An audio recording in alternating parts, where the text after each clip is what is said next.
They say love is blind, but marriage opens the eyes. When two people stand before each other promising forever, they rarely imagine that forever could end in just a few years. Yet across the world, thousands of couples find themselves walking away almost as soon as they began. It's not that they stopped loving, it's that they never understood the psychology behind love itself.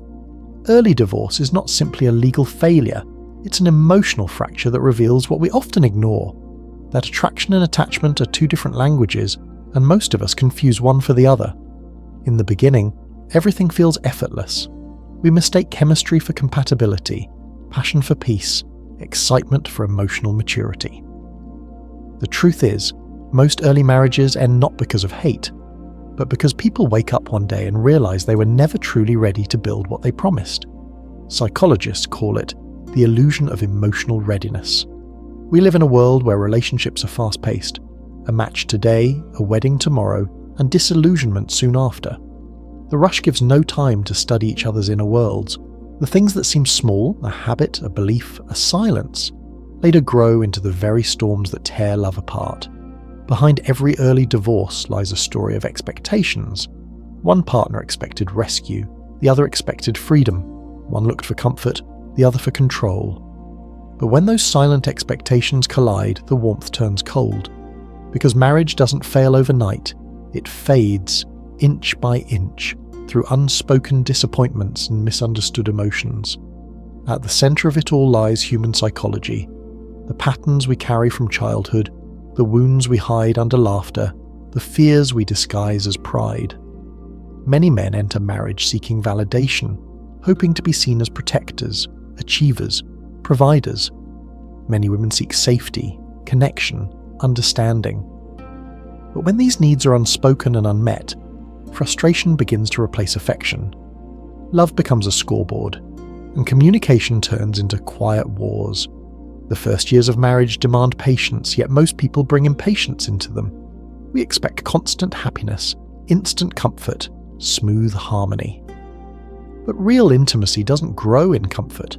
It grows in conflict, in those uncomfortable talks, those small moments where two people learn to face not just each other, but themselves. Early divorce often happens because people see conflict as a threat, not as a teacher. They run when things get heavy instead of learning how to hold the weight together. There's also a deeper, quieter truth. We live in a generation afraid of discomfort. The moment love feels heavy, we assume it's broken. But the psychology of love is not built on constant pleasure. It's built on resilience, empathy, and the ability to choose commitment even when emotion fades. Because emotion will fade, every relationship loses its spark before it finds its depth. Those who understand this survive. Those who don't leave early, mistaking the end of excitement for the end of love. In the mirror of early divorce, we also see the reflection of loneliness. Not the loneliness of being alone, but of being misunderstood inside togetherness. When partners stop feeling heard, the silence between them becomes louder than any argument. They start living side by side, not soul to soul. One sleeps early to avoid a talk. The other scrolls through memories of who they were before they got married. Slowly, the home becomes a hotel and affection turns to politeness. But psychology tells us something powerful. People don't break relationships. They repeat patterns. Many men unknowingly carry the emotional habits of their fathers.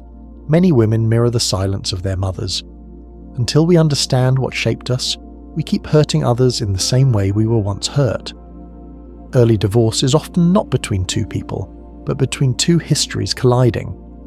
When a man feels unseen, he withdraws. When a woman feels unheard, she protests.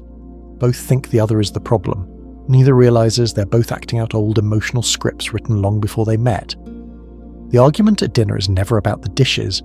It's about the deep need to be valued, respected, chosen. And when those needs remain invisible, love slowly dies in plain sight. We call it incompatibility, but sometimes it's just emotional illiteracy. People know how to fall in love, but not how to stay in it. They know how to celebrate the wedding, but not how to nurture the marriage. Society teaches us how to attract, but never how to understand. And so, we enter marriage with excitement, not education. When the emotional storm hits, we don't know how to swim. After early divorce, people often say, "I didn't really know who I married," but the truth is they didn't really know themselves. Self-awareness is the foundation of any lasting bond. Without it, we seek partners to fill our emptiness instead of sharing our wholeness. The psychology of early divorce reveals that unhealed people rarely build peaceful homes. They enter marriage seeking healing through another person, and when that person fails to fix them, they leave disappointed, thinking love wasn't real. But love was never meant to be a cure. It's meant to be a collaboration. Many couples today mistake emotional intensity for emotional security. They equate passion with permanence. Yet the strongest relationships are not built in fire. They're built in calm water. Early divorce happens when excitement is mistaken for destiny. Once the thrill fades, they think the love is gone. But real love begins after the thrill, in the quiet space where two people learn each other's flaws and still choose to stay. Men especially carry a silent weight in this.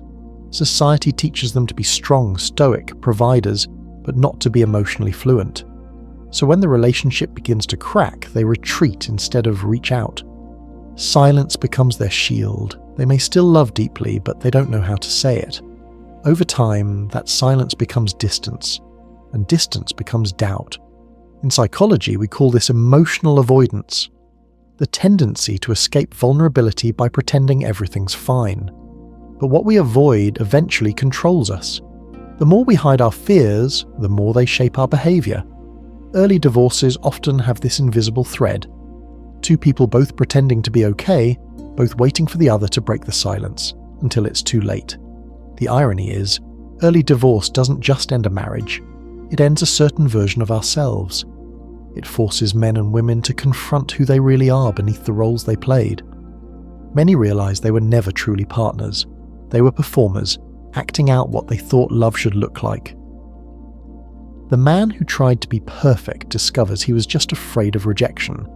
The woman who tried to fix everything realizes she was afraid of being left. When the mask falls, so does the illusion. But early divorce, painful as it is, can also be a beginning. It strips away illusions and forces growth. It teaches the most valuable lesson, that love without understanding is fragile, and commitment without self-knowledge is blind. People who learn from it don't just rebuild relationships. They rebuild themselves. They learn that true connection is not found in constant agreement, but in honest communication. The psychology of recovery from early divorce is about acceptance. Accepting that you can love someone and still not be right for them. Accepting that timing matters as much as tenderness. Accepting that some relationships are teachers, not destinations. The pain becomes wisdom when you stop asking, "Why did this happen to me?" and start asking, "What is this trying to teach me?" For men, especially, there's a quiet rebirth after early divorce. The silence that once felt heavy becomes a place for reflection. You begin to see that strength is not in pretending, but in feeling. You realize that real masculinity is not about control, but about calm, not about dominance, but presence. You learn that love is not conquered, it's cared for. And when you finally meet someone again, maybe years later, you don't rush. You listen more, you observe, you speak less but mean more. You no longer chase intensity, you seek peace. That's the transformation, from a man who wanted love to prove something, to a man who wants love to share something. From a psychological view, early divorce exposes the cracks in our emotional education. We were taught about careers, goals, status, but not about patience, empathy, communication. So we enter marriage like students without a textbook, and when the test comes, we fail. But failure is only final if you stop learning. Those who reflect grow wiser, calmer, more capable of real love. Early divorce is not the end of romance, it's the end of illusion. It reminds us that marriage is not built by finding the right person, but by becoming the right person. That happiness is not about avoiding pain, but understanding it. That love, real love, is less about fireworks and more about the steady flame that keeps burning through the storms. So if you're a man who's been through it, don't see it as a defeat. See it as a degree in human emotion, You've learned how fragile love can be, but also how strong the heart is. You've learned that walking away doesn't always mean you gave up. Sometimes it means you grew up. And most of all, you've learned that the psychology of early divorce is not about endings. It's about evolution. Because the truth is, every broken bond teaches us something about connection. Every silence teaches us something about speech. Every heartbreak teaches us something about healing. In understanding why love ended early, we begin to understand what it truly means to last. And that is the quiet beauty hidden inside every early divorce. It forces us to stop chasing forever and start learning how to be present.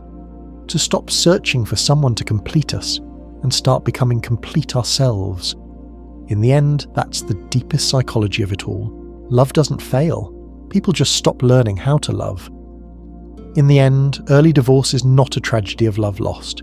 It's a revelation of who we are beneath the surface of what we thought love was. It's not just two people drifting apart, but two souls realizing that promises built without understanding eventually crumble under their own weight. Yet inside that collapse lies truth, the kind that reshapes us, sharpens us, and forces us to grow. Every ending, no matter how painful, carries within it the seed of awakening. The psychology of early divorce teaches that pain is not punishment. It's awareness. It's the mind showing us where the heart rushed too fast, where the wounds we ignored began to speak, where illusions disguise themselves as destiny. Many men come out of it quieter, slower to trust, but deeper in wisdom. They learn that love is not about ownership or control, not about rescuing or fixing.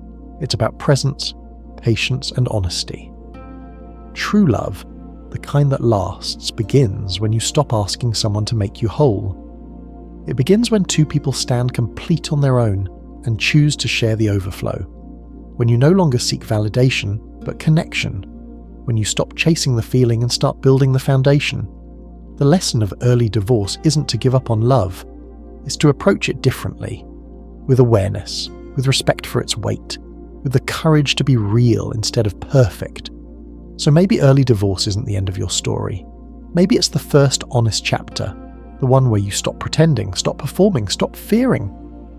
The chapter where you finally meet yourself, not as someone's husband, not as someone's failure, but as a man capable of love that is patient, grounded, and true. And when you love again, it won't be rushed, it won't be desperate, it will be calm, intentional, and free. Because once you've understood the psychology of early divorce, you don't fall in love. You rise into it, and that is where the story finally begins.